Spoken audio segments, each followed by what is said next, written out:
his heart, and slanders none with his tongue.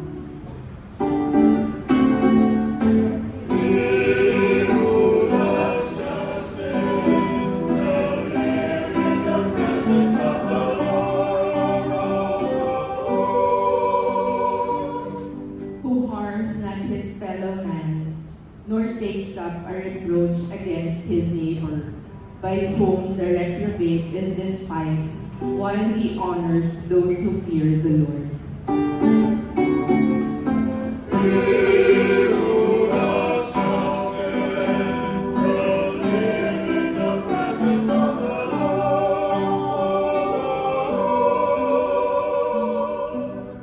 Who lends not his money at usury, and accepts no bribe against the innocent.